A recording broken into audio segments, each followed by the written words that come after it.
ইতিমধ্যেই গোবিন্দই আমার, তার যে মহাপ্রভুর বেশ, মহাপ্রভুর রূপ, সেই রূপটি শ্রীমতী রাধা রানীকে স্বপ্নের মধ্যে দর্শন দিলেন।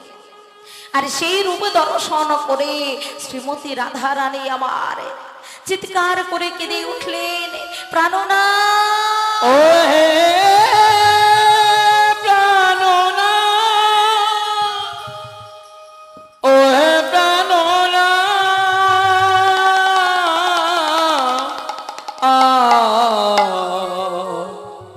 ও হে প্রাণ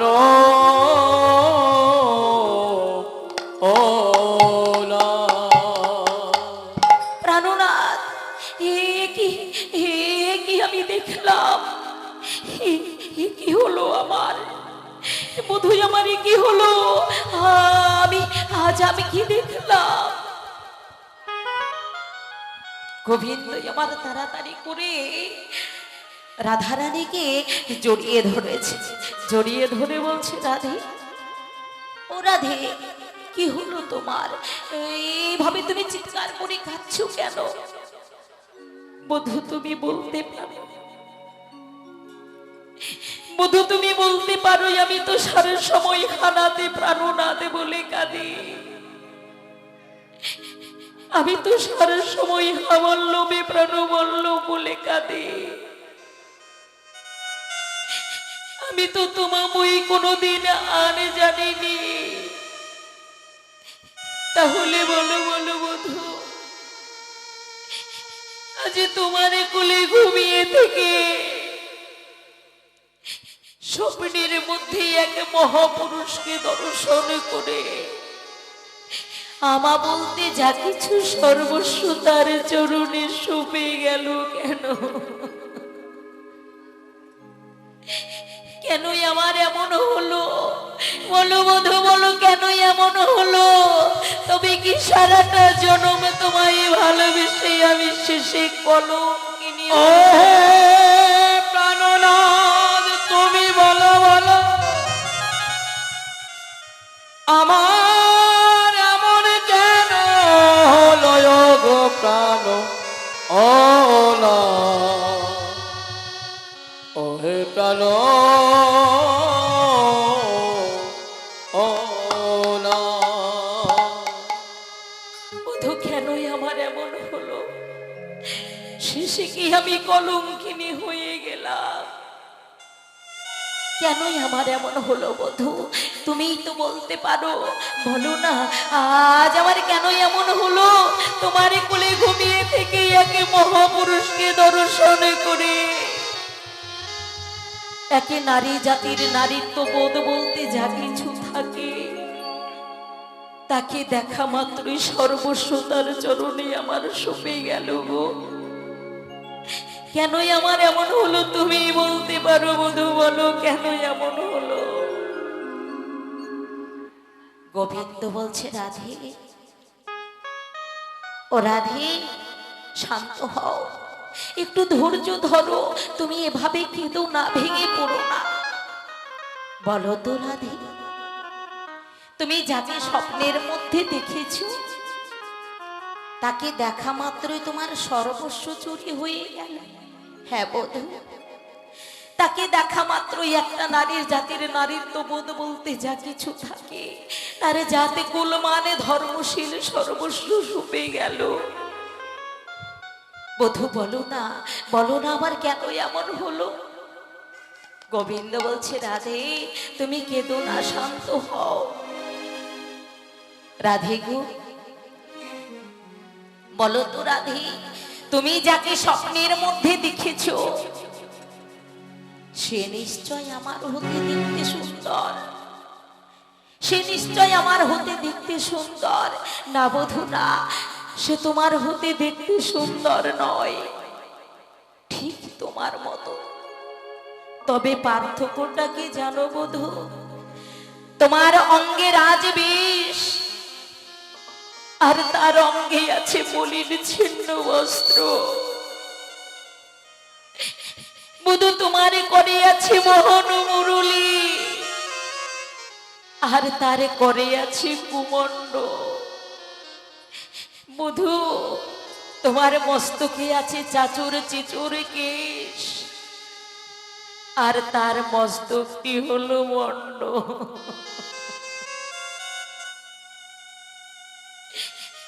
কেন আমার এমন হলো? সেই রূপে দর্শন করে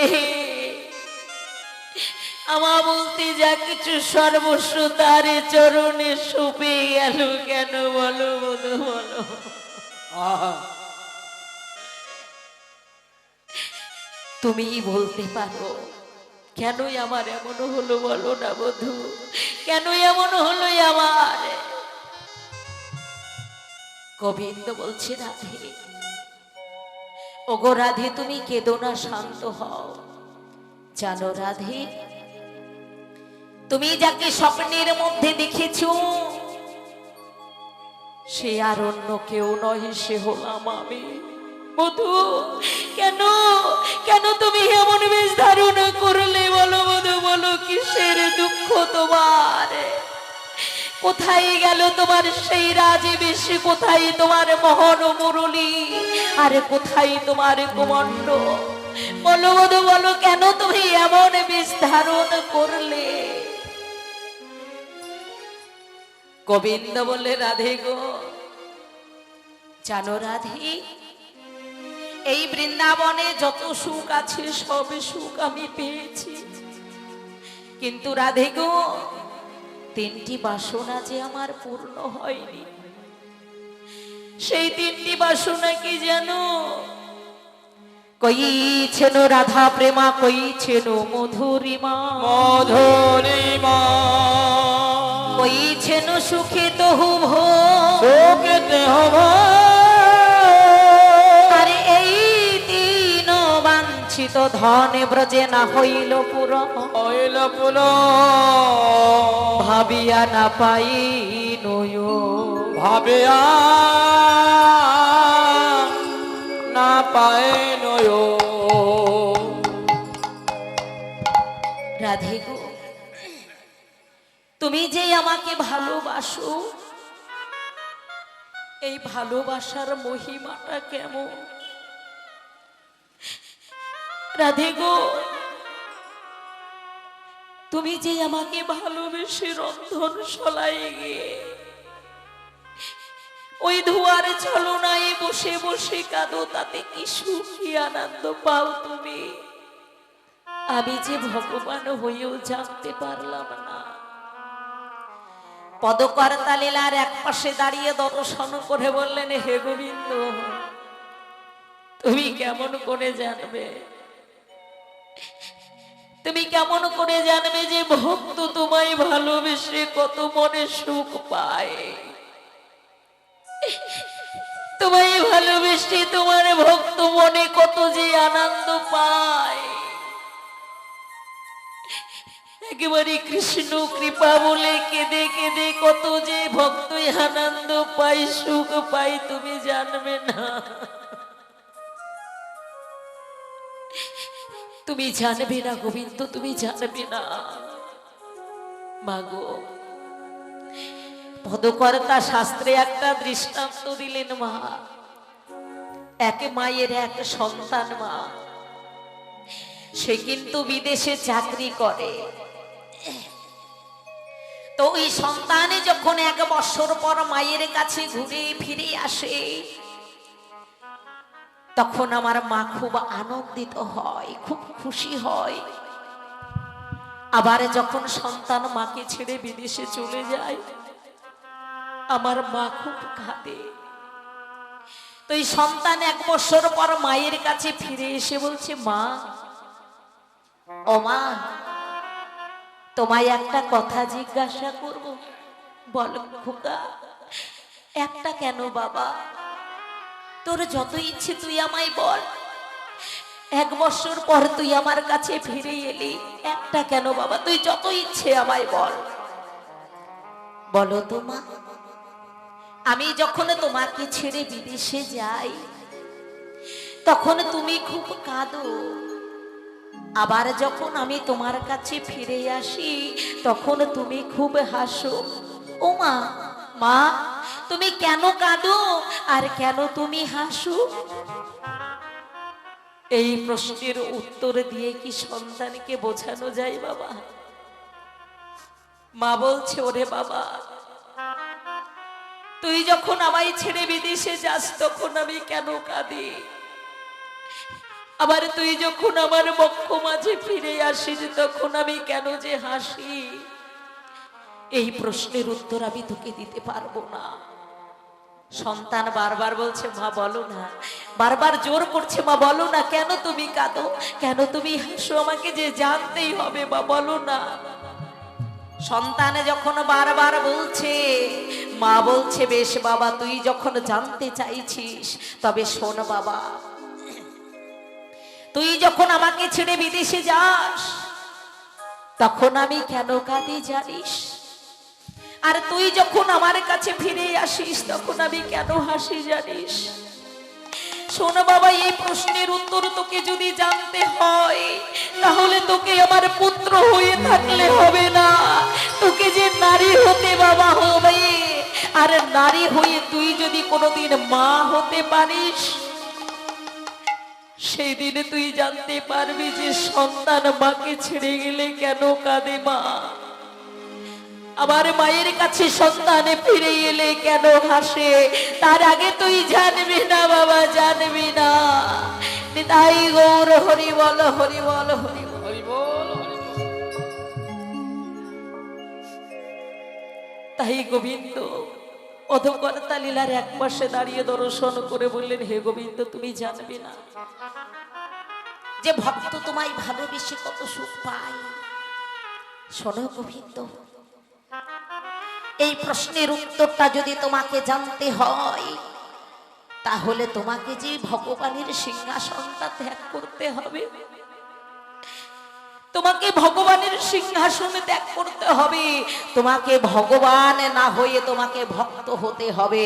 আর ভক্ত হয়ে তুমি যদি কোনোদিন ধোলাই গড়া করে দিয়ে হা কৃষ্ণ প্রাণী কৃষ্ণ বলে কাঁদতে পারো, সেদিন তুমি জানবে নিতাই গৌর হরি বল। হরি হরি বল।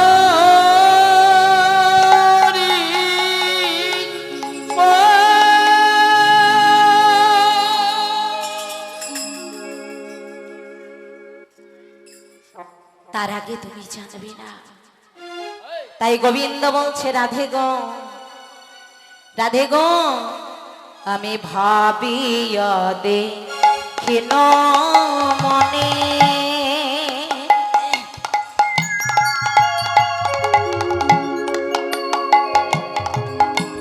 তোয়ার কান্তি বিনে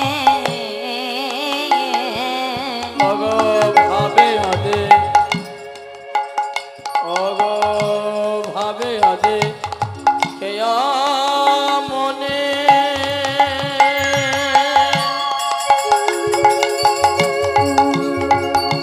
আর তোমারই আরো পাবেনে, আর ভাবিয়া দেখিন মনে,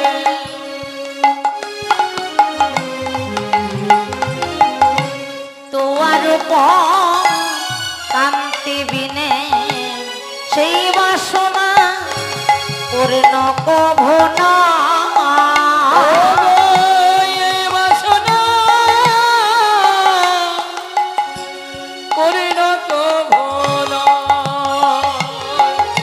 ও রাধে, তাই তোয়ার কান্তি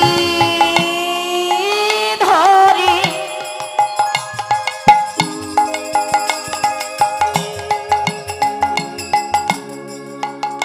আর তোয়া প্রেম গরু করি, তোমাকে শান্তি ধরি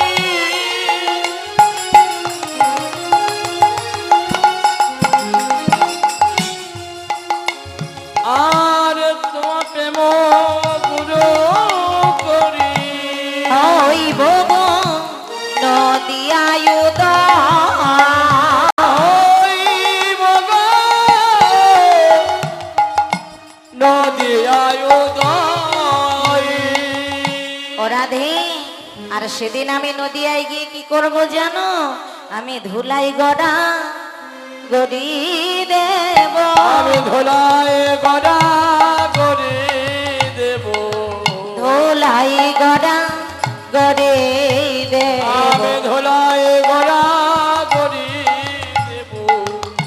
বলি সেদিন গলি এই গলি ধন্য হবে, ওই ধুলাই গড়া গড়ি ও দেব। গো সেই দিন কলি, ও গো ধন্য হবে সেদিন ধুলাই গড়া গড়ি দেব। সেদিন কলি ধন্য হবে, যেদিন ধুলাই গড়া গড়ি দেব, ও গো সেদিন কলি ধন্য হবে, জয় রাধে শ্রী রাধে বলে, সেদিন কলি ধন্য হবে। জয় রাধে শ্রী রাধে বলে, নিতাই হইব হইব। ও গো ধুলাই গড়া গড়ি দেব। চনিতাই তাই বললেন রাধে গো, সেই দিন আমি ওই ধুলাই গড়া গড়ি দিয়ে কাঁদবো, সেই দিন এই কলির জীবী ধন্য হবে। তাই তো শাস্ত্রে বললেন মা রাধা কৃষ্ণ একই আত্মা দুই দেহ ধরি, অনান্য বিলাস রস আস্বাদন করে, সেই দুই এবে আমার চৈতন্য গোসাই ভাবে রস আস্বাদিতে তো হে হইলা হে কোথায়। রাধা কৃষ্ণ বাবা একই আত্মা দুই দেহ ধারণ করলেন কেন না, নিজে লীলা রস আস্বাদন করবার জন্য এবং এই জগতের জীবকে আস্বাদন করানোর জন্য।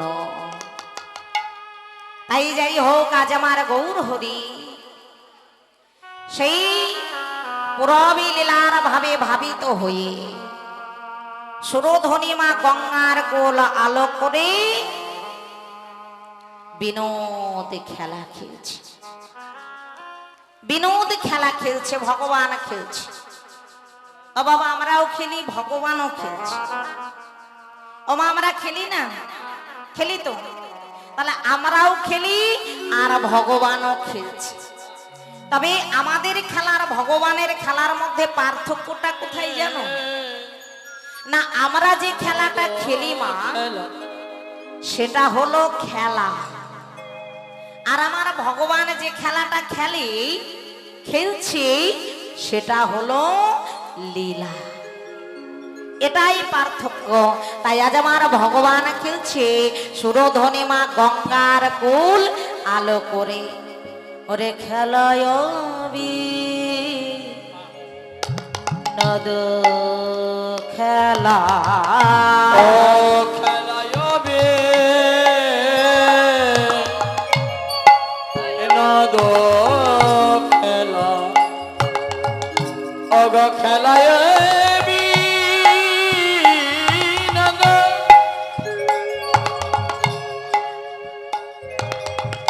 আমার গোলা গোলা গোলা,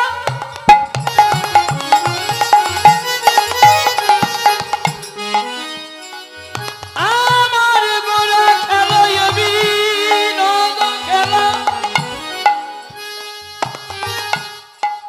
খেলায় নদ খেলা, আমার গোরা গোরা, আমার গোরা খেলায় বিনোদ খেলা, ওই খেলায় বিনোদ খেলা, আমার গোরাবন মালি, ওই না খেলায় নদ খেলা, আমার গোরা বন মালি,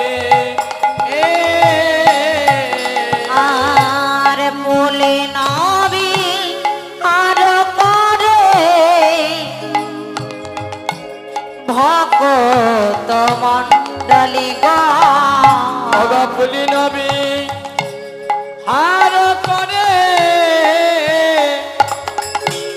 ভকত মণ্ডলী গো বলে নবী আর করে ভকত মণ্ডলী গো ওই না পুলি নবী হার করে ভকত মণ্ডলী গো দেখো খেলিছে গোরারা খেলেছে গোরারায় খেলিছে গোরারা খেলেছে গোরারায় এই হরে নামের খেলা খেলিছে গোরারা এভাবে নামের খেলায় খেলেছে গোরারায় এই হরি নামের খেলা খেলিছে গোরারা এই হরি নামের বলে খেলা হরি বলা আরে বহু তোলা হরি নামের খেলা তাই হরি বল হরি বল। হরি বলার বাহুতলা এই হরি নামের খেলা হরি বলার বাহুতলা এই হরি নামের খেলা হরি বলার বাহুতলা আর খেলেছে গোরারায় ও গো গোরা বনো মালে মালে গো ও ভগবান খেলছে সুরধনী মা গঙ্গার কোল আলো করে বিনোদ খেলায় মেতেছে বিষবেদে বিশেষ আর নদ কথার অর্থ হলো বাবা আনন্দ অর্থাৎ যেই খেলায় বিশেষ ভাবে আনন্দ ওমা আজ ভগবান কিন্তু আমার সেই খেলাটাই খেলছে ওমা একবার ভেবে দেখো তো এই প্রাকৃত জগতে যে খেলাটা আমরা খেলি সেই খেলাটা খেলতে গিয়ে দুটো পক্ষ লাগে কি তাই না খেলতে গিয়ে দুটো পক্ষ থাকে আর ওই খেলতে খেলতে খেলার শেষে দেখা যায় যে এক পক্ষ হারে আর এক পক্ষ জেতে কিন্তু আজ ভগবান আমার যে খেলাটা খেলছে এই খেলায় কোনো হার নয় গো এই ভগবানের এই অপ্রাকৃত হরি নামের খেলা যে একবারে খেলে একেবারে খেলে তারা কেউ হারে না সবাই যেতে এই নামের খেলায় কেউ হারে না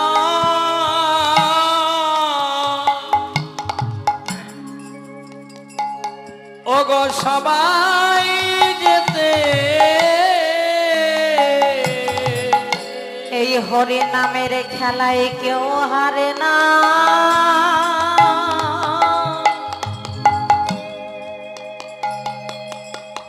সবাই যেতে এই হরি নামের খেলায় কেউ হারে না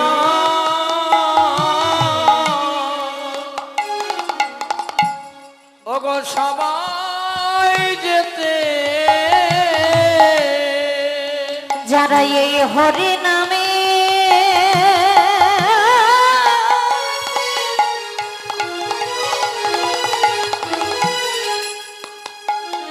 খেলায় একবার মাতে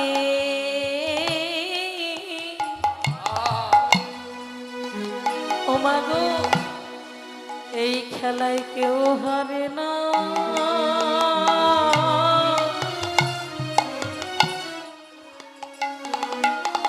সবাই যেতে এই নামের খেলা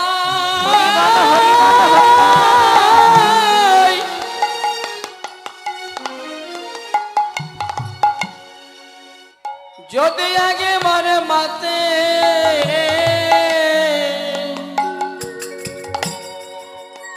এ খেলায় কেউ হারে না ও গো সবাই যেতে এই খেলায় যারা একবার মাতে বাবা তারা কেউ হারে না গো এই খেলাই যারা একবার মাতে তারা কেউ হারে না, সবাই জেতে।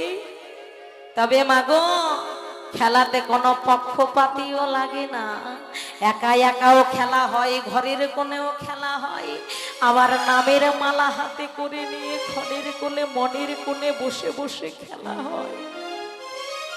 আবার মাগো একসঙ্গে এই যে তোমাদের মতো হাজার হাজার ভক্ত মিলিত হয়েও খেলা হয়। তবে মা জানো এই আনন্দ আছে, আরেকটি বিশেষ আনন্দ আছে। এই যে তোমাদের মতো যখন একসঙ্গে বসে পিতা পুত্র হরি নামের খেলায় মাতে, হরি নামের খেলায় মাতে, তখন শেষে দেখা যায় কি, যখন জানো নামে প্রেমে যখন মাতামাতি হয়ে যায়, তখন কি দেখা যায় জানো, কত পিতা ধরে পুত্রের চরণ, কত পিতা ধরে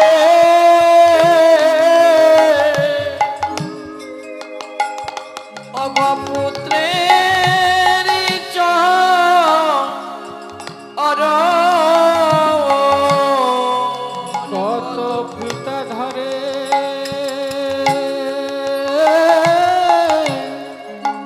কত পুত্রের চরণ,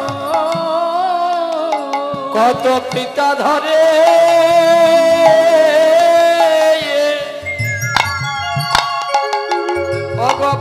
অগপুত্রের চরণ।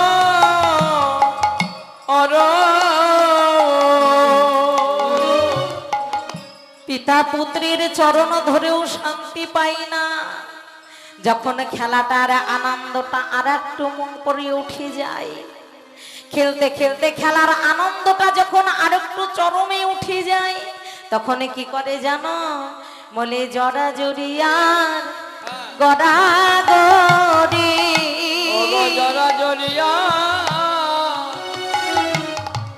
ধরা ধরি,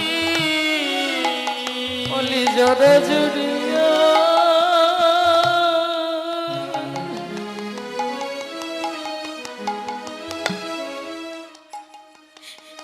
গোড়া গড়ি,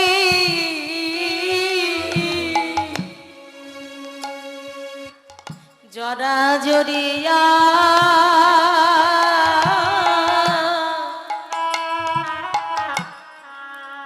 গড়া গড়ি, হরি নামে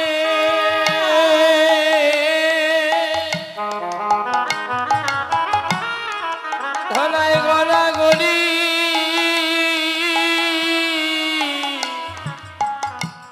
অগ জরা জড়িয়া গড়া গড়ি, ওই ধুলাই পড়ে দেয়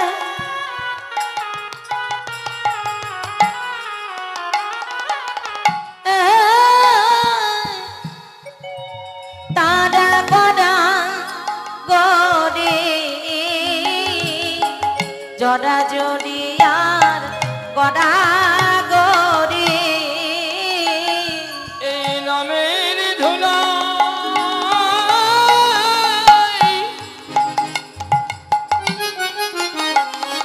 ওগা গড়া গড়ি, জরা জড়িয়া ওগো জরা গড়ি, ধুলাই পড়ে দেয় গড়া গড়ি,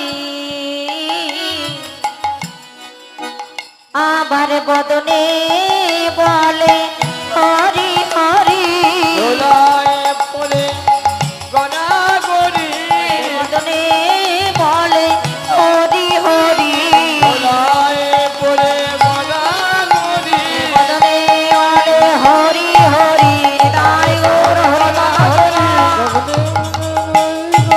ধুলায় পড়ে গড়া গড়ি, জরা জড়িয়া দরা গড়ি। এই হলো অপ্রাকৃত হরি নামের খেলা। এই হরি নামের খেলায় যে একবার মেতেছে মা, এই হরি নামের খেলায় যারা একবার মেতেছে তারাই জানে যে হরি নামের খেলায় কত আনন্দ, কত সুখ। হরি নামের খেলায় যারা একবার মেতেছে তারা কেউ হারে না গো, এই খেলাতে সবাই যেতে। তাই এই হলো হরি নামের খেলা। তাই সেই খেলা খেলতে খেলতে গৌর হরি আমার হঠাৎ গগন পানে চেয়ে দেখি, আর গগনে বেলা নাই, বেলা শেষ। আর যেই না বেলা শেষ হয়েছে, গৌর হরি আমার ভক্তগণকে ডেকে বলছে, ওরে নরহরি, ওরে শ্রীপাদ, ওরে গৌরী দাস, ওরে অভিরাম, তোরা একবার গগন পানে চেয়ে দেখ।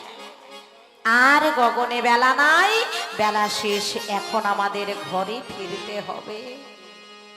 মাগো, আমাদেরও জীবনের বেলা যেদিন শেষ হয়ে যাবে, ভবের সংসারেতে কেউ কোনোদিন থাকবো না, চিরদিন থাকতে কেউ আসেনি। যেদিন আমাদের জীবনের বেলা শেষ হয়ে যাবে, যেদিন আমাদের নাম ধরে বাঁশি ডাকবে, সেদিন আমাদেরকে সকলকে এই ভবের সংসার ছেড়ে আপন ঘরে ফিরতে হবে। তাই আজ গৌর হরি খেলা খেলতে খেলতে দেখে গগনে বেলা নাই, বেলা শেষ। তাই বলছি, ওরে ওরে শ্রীপাদ, ওরে অবিরাম, ওরে গৌরী দাস, একবার চেয়ে দেখ, গগনে বেলা নাই, বেলা শেষ, ঘরে যাবে না? কি ঘরে যাবে না? এবারে যে আমাদের ঘরে যাওয়ার পালা, একবার চল আমরা সেই ঘরে যাই।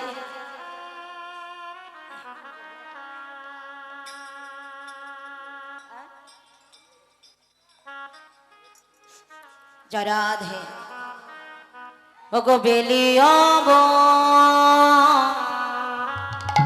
শানো হেরে, ওরে না বেলিয়ব শানো হেরে, আর বেলিয়ব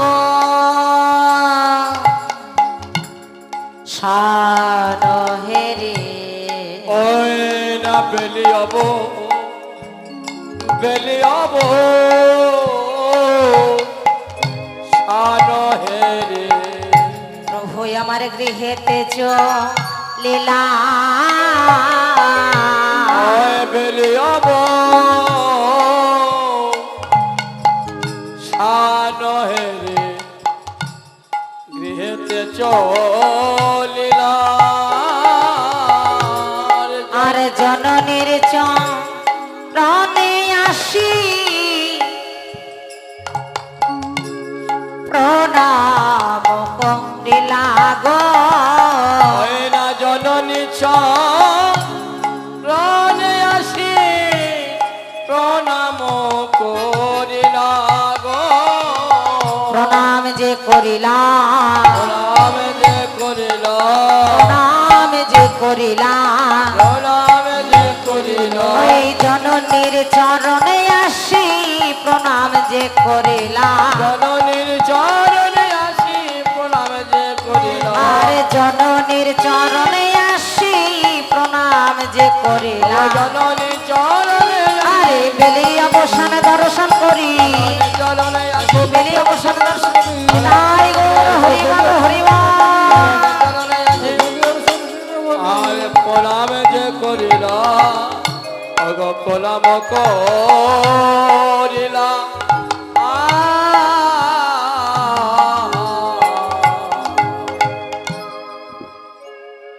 গৌর হরি আমার ঘরে ফিরে এসে মায়ের চরণে প্রণাম করলেন।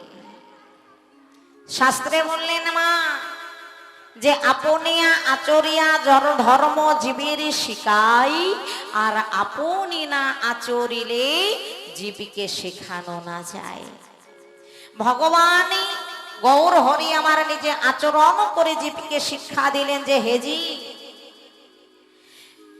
বাড়ি থেকে ঘর থেকে বেরানোর আগে কোন শুভ কাজে যাওয়ার আগে মায়ের চরণে প্রণাম করতে হয়, গুরুজনের চরণে প্রণাম করতে হয়, আবার সেই কাজ থেকে ফিরে এসে মায়ের চরণে প্রণাম করে ঘরে প্রবেশ করতে হয়। কি প্রণাম করো? ছেলে মেয়েকে শিখাও প্রণাম করতে। প্রণাম কে প্রণাম করে সেই পায়ে হাত দিয়ে? কি দরকার প্রণাম করার? তাই না বাবা? প্রণাম তো উঠেই গেছে, কি ওঠেনি? এখনো যদি প্রণাম করতে যাই, প্রণাম যদি করতে যাই, আগে তো ষষ্ঠাঙ্গে প্রণাম ছিল বাবা, তাই না?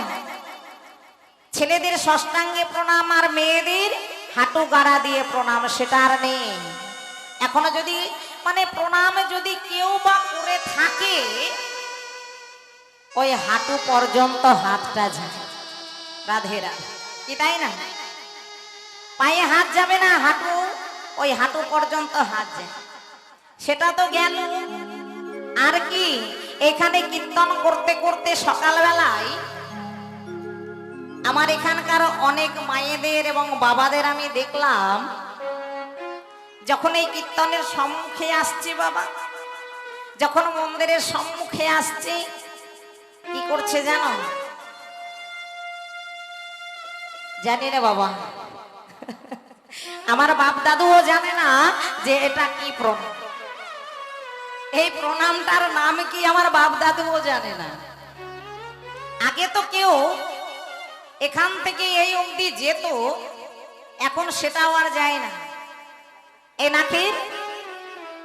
নাকের ডগা, কি তাই না?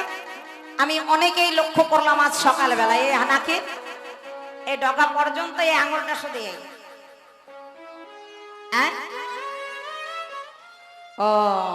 ও মা, হাতটা দিয়েছি গুরুজনের চরণে প্রণাম করবার জন্য গো। এই হাত দুইখানি দিয়েছে ভগবানের সেবা করবার জন্য, গুরুজনের সেবা করবার জন্য। আর সেই হাত যদি ভগবানের সেবায়, গুরুজনের সেবায় না লাগাতে পারো, পরজন্মে কিন্তু আর এই হাত পাবে না। ওই লুল্হার মতো হয়ে জন্মগ্রহণ করতে হবে। তা ভগবানকে যদি প্রণাম করতে হয়, যদি ইচ্ছে হয় গুরুজনকে প্রণাম করবার, তাহলে এইভাবে করবেন না। আপনাদের কাছে অনুরোধ করব, এত সময় যখন চলে যায়, একটা মিনিট কি একটা সেকেন্ড আর যাবে না, ঠাকুরের সম্মুখে দাঁড়িয়ে হাতটাকে জোর করে প্রণাম করে যাবেন। হ্যাঁ, দেখবেন তাতে আপনাদের মঙ্গল হবে, ভালো হবে।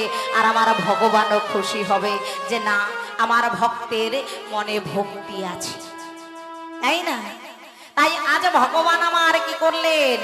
নিজে আচরণ করে জীবকে শিক্ষা দিলেন, হে জীব, গুরুজনের চরণে প্রণাম করে গুরুজনের আশীর্বাদ দিতে হয়।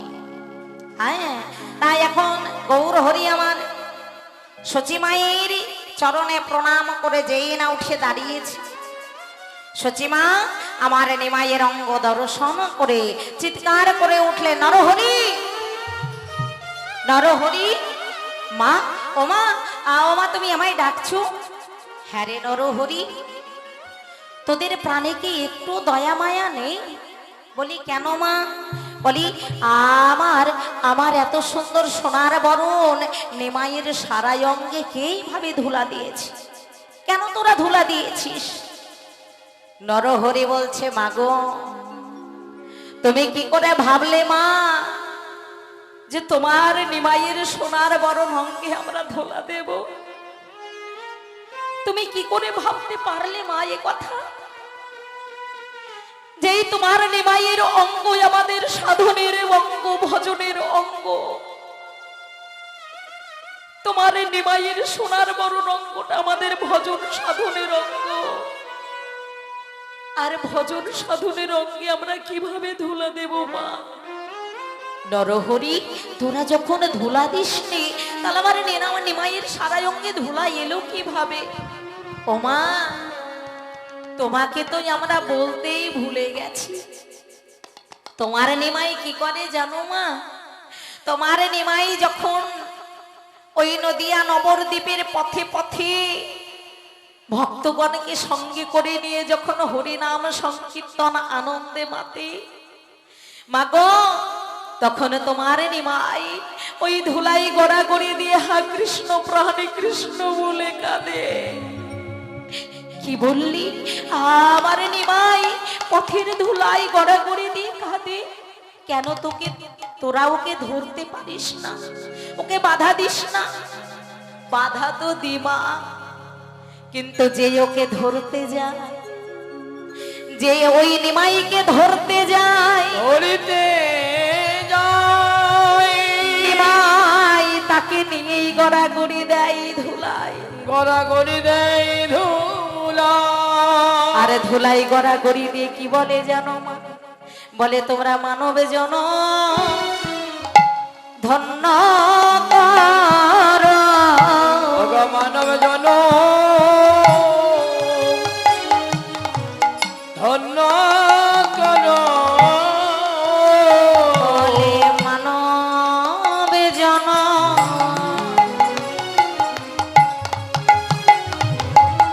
ধন্য কর, মানব জন ধন্য কর। ভক্তের চরণে ধুলি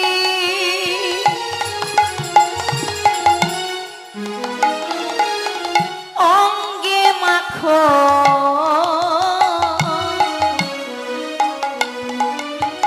তোমরা মানবে জন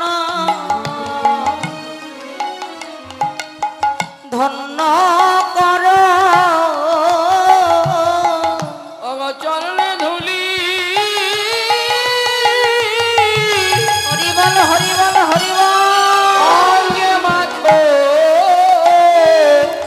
এমন জনম হয় কি না হয়? চরণে ধুলি অঙ্গে মাখো, এমন জনম হয় কি না হয়? চরণে ধুলি অঙ্গে মাখো, এমন জনম হয় গো হরি বল। এমন জনম হয় কি না হয়? চরণে ধুলি অঙ্গে মাখো, মানব জন ধন্য কর।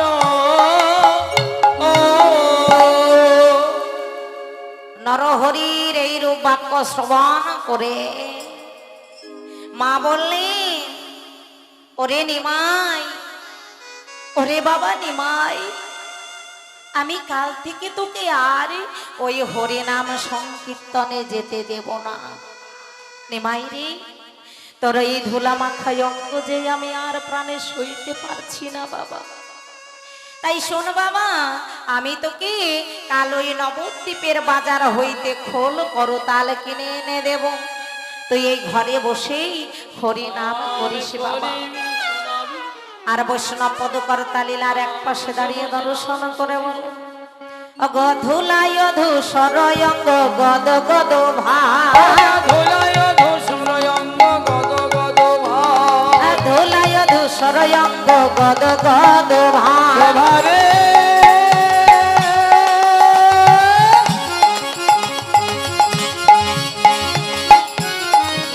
ও কি শোভারে শোভারে